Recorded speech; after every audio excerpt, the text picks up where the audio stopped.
She did the best she could. Now, don't judge me about talking about dysfunction. Every family has dysfunction. But our family, we wear it proudly. She took her responsibilities seriously and did a great job taking care of both families. Now we are one big posse. Auntie Dot always made each one of us feel loved and appreciated every time we would see her. You would always know Auntie Dot was there because she would say, "Hey, baby!" You will always remember that high-pitched, "Hey, baby!" in our hearts and in our brains forever. Auntie Dot was a gentle force. When we had conflicts between all us cousins, back and forth, arguing, whatever, when Auntie Dot said it was enough, it was enough. Shut down, the end, table, nothing discussed. Oh, it's over.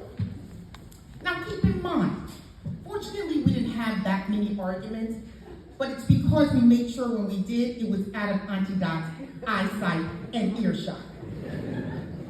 When we were kids, we looked fondly back at Grumman Avenue barbecues, basement parties, and Uncle Lonnie's homemade ice cream. Yeah, yes. We were playing with Chablis, the dog that lived forever and a day. But this was good family, wholesome family fellowship that Auntie Dot created for us year after year. As you all may know, Auntie Dot worked many years at the Children and Family Services Department of the North Creek School Council. My mother, Leander, and my Aunt Henrietta were hired for one day to deliver children's materials to the preschools in North. Easy, right? Well, you know they called their sister Dottie because she knew where all the preschools were. So Auntie Dot took them down the back cuts and around the way and got to all the preschools. However, there was a problem. Every time they got to a preschool, the staff loved Auntie Dot so much, they would sit there and chat for hours. So let's just say they never got all the materials delivered that day. So the three musketeers charged off the next morning to deliver the rest of the materials. Well, because my beloved mother never remembers to change the oil in her car broke down in the middle of Down Neck. So instead of trying to get AAA and trying to get those materials delivered, they decided that they were going to have lunch. Let's just say they weren't rehired.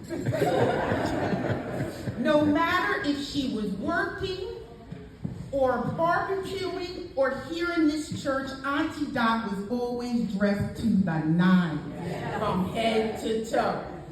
Always looking like she was ready for a Vanity Fair photo shoot. Auntie Dot loved her family.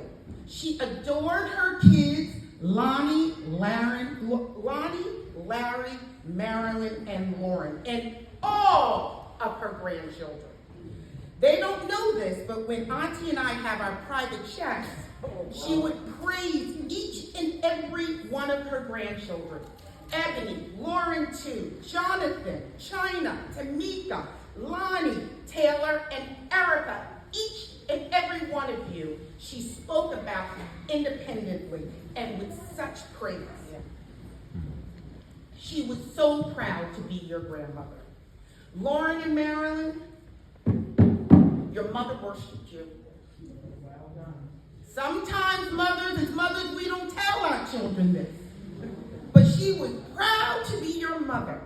And you took care of our aunt so well. And we thank you for that. Amen. It is very hard to describe the special bond Auntie Dot had with her siblings. My mother, Leah, the baby Peaches,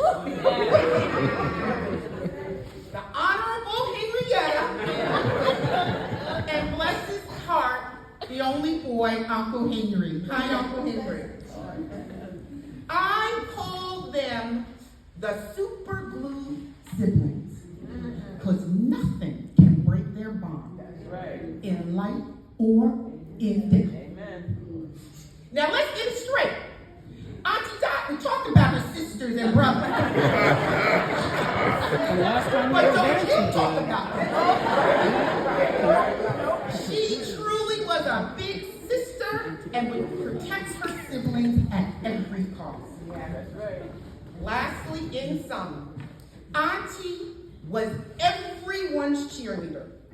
Unless you weren't doing right. And if you weren't, she was very clear and direct. You weren't doing right. One of my favorite Facebook posts, Auntie Dot did a post to Facebook. And I love this because it described her to the T. Until, quote, until it's my turn, I will keep clapping for others. End quote. Today, it's her turn.